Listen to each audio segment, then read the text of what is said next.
How to delete archive stories on Instagram. Hey everybody, in today's tutorial, I'll be taking you through a step-by-step guide on how you can delete your archive stories on Instagram. Let's begin. Open up Instagram. Make sure you're logged into your account. Tap on the profile icon at the bottom right, and then find hamburger menu at the top right. From there, you should see archives right below saved. Tap on it. If it's selected to anything else, you can go to Story Archive or any other dropdown up top and make sure you select Story Archives from here. And let's say if I want to delete my Story Archive, this one, I can tap on it from 1st of November.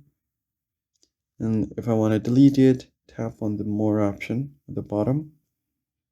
Tap on Delete. It's going to ask you if you want to really delete it. You can restore on archive stories for 24 hours or 30 days for archive stories from the recently deleted. So just go ahead and tap on delete. Even if you want to recover it, you can do it within 30 days on your recently deleted folder. So that's basically it, guys. If you found this helpful, hit the like button and subscribe. I'll see you in the next one. Thanks for watching.